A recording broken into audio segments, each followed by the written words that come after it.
Result देख के ऐसे मतलब यकीन नहीं हुआ, आंखों में खुशी, क्योंकि हर बार तो फाइनल लिस्ट आती थी उसमें मेरा नाम नहीं होता था और इस बार मेरा नाम था। दौरान मेरे दोनों घुटनों में चोट आ गई थी जिसकी वजह से मैं 6 महीने बेड पे चली गई थी। प्रॉब्लम्स तो देखो आएंगी ही, अगर कोई प्रॉब्लम, अब जैसे सोसाइटी से नेगेटिविटी तो पूरी तरीके से आएगी, रिश्तेदारों की तरफ से कि अरे नहीं हो पाया। और शुरू के 2 साल 3 साल ट्यूशन दिए और जो लास्ट ये 2021 वाला मेरा क्लियर हुआ है, 10 मिनट भी मिल रहे हैं किसी दिन में तो मैं वो 10 मिनट भी पढ़ती थी, मतलब ये नहीं है। और वीकेंड पे मैं काफ़ी अच्छी मेहनत करती थी क्योंकि वो पूरा दिन होता था मेरे पास, क्योंकि संडे को मैं बहुत खुश होती थी, इसलिए नहीं कि संडे है, मैं इसलिए खुश होती थी कि आज मैं सुबह लाइब्रेरी जाऊंगी और मैं शाम को आऊंगी, मेरे पास ज़्यादा टाइम होगा। तो तभी मेरे फादर की किडनी फेलियर के बारे में हमें पता चला, तो जिससे घर का माहौल बहुत ही ख़राब हो गया था और मैं कहीं बाहर भी तैयारी नहीं कर सकती।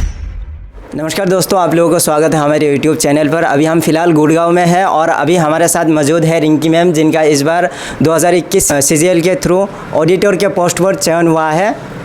तो अभी हम इस वीडियो में मैम की जर्नी जानेंगे, इनकी स्ट्रेटजी के बारे में जानेंगे, कैसे इन्होंने पढ़ाई करी है, सेल्फ से करी है या फिर कोचिंग लेकर करी है, जो भी इनके बारे में है हम डिटेल में डिस्कस करेंगे। तो वीडियो में बने रहिए, वीडियो को एक लाइक कीजिए, शेयर कीजिए अपने दोस्तों के साथ। सबसे पहले तो आपको बहुत बहुत बधाई इस मुकाम को हासिल करने के लिए। Thank you so much sir, thanks a lot. Okay ma'am, आप थोड़ा सा अपने बारे में बताइए, आपका नाम क्या है, आप कहाँ से बिलोंग करती है? सर मेरा नाम है रिंकी यादव, मैं वज़ीराबाद गांव से बिलोंग करती हूँ, जो कि गुड़गांव डिस्ट्रिक्ट का एक गांव है हरियाणा स्टेट में। एंड एसएससी सीजीएल के थ्रू मैंने as an auditor in CAG department post achieve करी है। तो मैम आप थोड़ा सा अपने बचपन के बारे में बताइए, आप बचपन में कैसे स्टूडेंट्स थे या फिर कहाँ रहते थे, क्या कुछ मतलब बचपन में आपने किया होगा? मैं प्रॉपरली वज़ीराबाद से बिलोंग करती हूँ, तो यहीं से ही मेरी स्कूलिंग हुई थी टिल 10th। एंड मैं एक अच्छी स्टूडेंट थी, I was a bright student. 11th-12th मैंने गवर्नमेंट स्कूल से करी है जो कि वज़ीराबाद में ही है। एंड फिज़िक्स केमिस्ट्री मैथ्स मैंने ऑप्ट किया था। आफ्टर दैट मैंने BSc परस्यू किया, उसके बाद MSc। अच्छा, बात करें जिस दिन रिजल्ट आया था उस दिन की आपकी क्या फीलिंग्स थी या फिर पेरेंट्स का क्या रिएक्शन था? क्योंकि काफ़ी संघर्ष करने के बाद एसएससी सीजीएल में सिलेक्शन होता है, क्योंकि यूपीएससी के बाद टफेस्ट एग्ज़ाम एसएससी सीजीएल ही है। हाँ, बहुत ही अच्छा दिन था वो। ऐसा पहले से थोड़ा आइडिया लग जाता है सीजीएल में कि हमारे मार्क्स कितने हैं और इस बार हमारा सिलेक्शन होगा या नहीं होगा। लेकिन ये है कि लास्ट तक तब तक पीडीएफ में अपना नाम नहीं देख लेते तब तक यकीन नहीं होता, बिकॉज क्योंकि मेरा तो ये फर्स्ट अटेम्प्ट नहीं था, मैं काफ़ी टाइम से स्ट्रगल कर रही थी। तो मेरे लिए तो बहुत ही बड़ा दिन था वो। और रिजल्ट देख के ऐसे मतलब यकीन नहीं हुआ, आंखों में खुशी, क्योंकि हर बार तो फाइनल लिस्ट आती थी उसमें मेरा नाम नहीं होता था और इस बार मेरा नाम था, तो बहुत ही अच्छा दिन था। बिल्कुल, फैमिली में भी सब इमोशनल हो गए थे। तो मैम ये आपका कौन सा अटेम्प्ट था और मतलब पिछले जो अटेम्प्ट्स थे उसमें क्यों सिलेक्शन नहीं हो पाई या फिर क्या कुछ गलतियाँ रही होंगी? एक्चुअली ये मेरा 4th अटेम्प्ट था। और वजह ये बिल्कुल भी नहीं थी कि मैं वीक थी या फिर मेरे से सिलेबस नहीं हो पा रहा था। तब मेरा जो पहला अटेम्प्ट था 2018 का, उसमें मेरे प्री में ही 150 थे फर्स्ट टाइम में, और मैंने CPO भी दिया था साथ में, तब भी मेरा 2018 में। हाँ, और मैंने CPO भी दिया था, वो भी मेरा क्लियर हो गया था। बट कुछ हालात ऐसे बन जाते थे कि मेरा फाइनल सिलेक्शन रुक जाता था। तो मैम क्या वजह था? जैसे कि आपने बताया 2018 में ही आपने फर्स्ट अटेम्प्ट दिया था, उसके बाद 2021 में आपका सिलेक्शन हुआ, इसका क्या रीज़न था? इसका ये था कि 2018 में तब मैंने अपना ये CGL का प्री दिया था, तो साथ के साथ मेरा CPO भी क्लियर हुआ था, तो मैंने फिजिकल की तैयारी स्टार्ट कर दी थी। तो फिजिकल की तैयारी के दौरान मेरे दोनों घुटनों में चोट आ गई थी जिसकी वजह से मैं 6 महीने बेड पे चली गई थी। तो मेरी पढ़ाई काफ़ी इफेक्ट हुई। और उससे पहले मतलब उन दिनों तब मैंने प्रिपरेशन स्टार्ट करी थी, ये तो बाद की बात है, प्रिपरेशन तब मैंने स्टार्ट करी थी। तो तभी मेरे फादर की किडनी फेलियर के बारे में हमें पता चला, तो जिससे घर का माहौल बहुत ही ख़राब हो गया था और मैं कहीं बाहर भी तैयारी नहीं कर सकती थी, क्योंकि हम फाइनेंशियल क्राइसिस से भी गुजर रहे थे, क्योंकि पापा ही कमाने वाले थे और घर में कोई दूसरा अर्निंग हैंड नहीं था। तो मुझे घर पर ही रहना था और अपना ये था कि अपना खुद का भी अपना खर्चा मैं मैनेज करूँ। तो मैंने ट्यूशन्स वगैरह पढ़ाना भी स्टार्ट कर दिया था। 3 बजे से 7 बजे तक मैं ट्यूशन देती थी और उसके दौरान मेरा ये प्री क्लियर हुआ था। तो अपने पूरी पढ़ाई मतलब घर पर रह कर ही की है? हाँ बिल्कुल, घर पर रहकर करी है और साथ में काम करते हुए करी है। शुरू के 2 साल 3 साल ट्यूशन दिए और जो लास्ट ये 2021 वाला मेरा क्लियर हुआ है, इसमें मैं जॉब कर रही थी फुल टाइम स्कूल में। अच्छा, तो मैम आपने कैसे प्रिपरेशन किए होंगे, क्या आपका शेड्यूल था या फिर क्या रूटीन था? क्योंकि आप एज ए टीचर भी वर्किंग थे, फिर ट्यूशन भी पढ़ाती थी, तो कैसे आपने किया ये? एक्चुअली यही था कि मैंने कभी एक भी दिन जाने नहीं दिया कि जिस दिन मैं ना पढ़ूँ। अगर मुझे 10 मिनट भी मिल रहे हैं किसी दिन में तो मैं वो 10 मिनट भी पढ़ती थी, मतलब ये नहीं है। और वीकेंड पे मैं काफ़ी अच्छी मेहनत करती थी क्योंकि वो पूरा दिन होता था मेरे पास, क्योंकि संडे को मैं बहुत खुश होती थी, इसलिए नहीं कि संडे है, मैं इसलिए खुश होती थी कि आज मैं सुबह लाइब्रेरी जाऊँगी और मैं शाम को आऊँगी, मेरे पास ज़्यादा टाइम होगा पढ़ने के लिए, क्योंकि और दिन नहीं मिलता था टाइम। मुश्किल से 4 या 5 घंटे बड़ी मुश्किल से मैनेज होते थे, और वो भी इतनी एफिशिएंसी के साथ नहीं कर पाती थी मैं। तो वीकेंड पे काफ़ी अच्छी तैयारी हो जाती थी। तो मैम बहुत हेक्टिक रहा होगा आपके शेड्यूल, क्योंकि आप पढ़ाई के साथ साथ फिर ट्यूशन पढ़ाना या फिर स्कूलिंग कराना, स्कूल पे वर्क करना, बहुत हेक्टिक रहा होगा। तो बहुत सारे ऐसे स्टूडेंट्स हैं जो जॉब के साथ मैनेज नहीं कर पाते। आप थोड़ा सा मतलब इन शॉर्ट बता देते हैं जॉब के साथ कैसे मैनेज करें।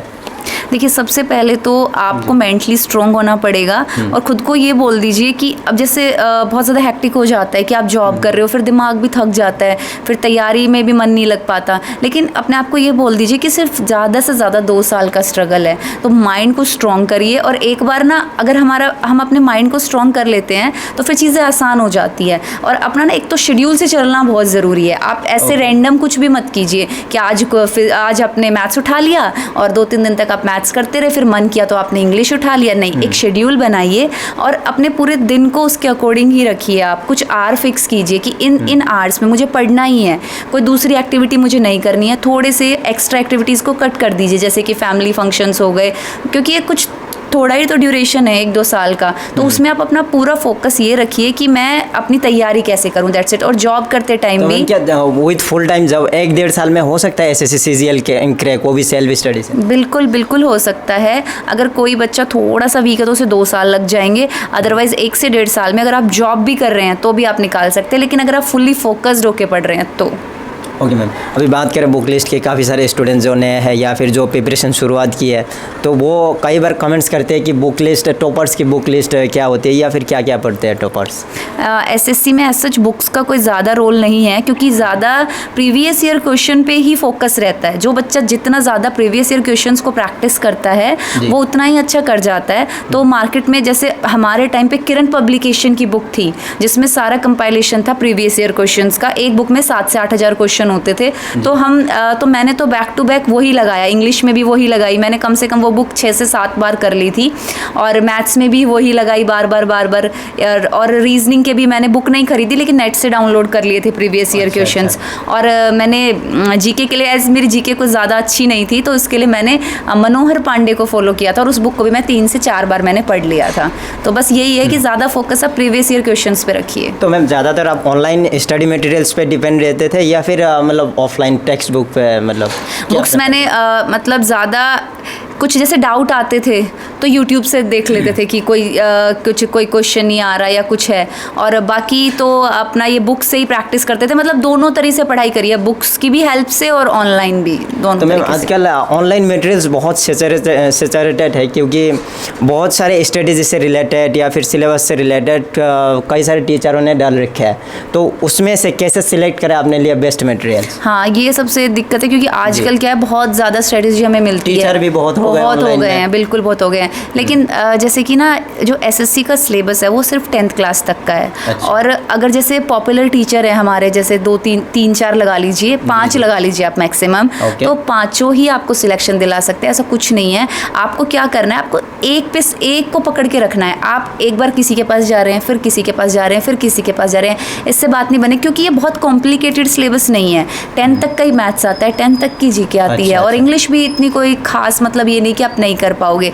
आप एक ही सोर्स पकड़िए, टीचर भी आपने जो है आपका थोड़ा सा यूट्यूब पे आप सर्च कर लीजिए, क्योंकि सबकी फ्री क्लासेस अवेलेबल है। आप देखिए आपकी वाइब किनके साथ मैच हो रही है, फिर उसके बाद आप उन्हीं टीचर पे भरोसा करिए और एक बुक पकड़िए, उसी बुक पे भरोसा करिए और उसी को ही बार बार करिए, हो जाएंगी चीज़ें।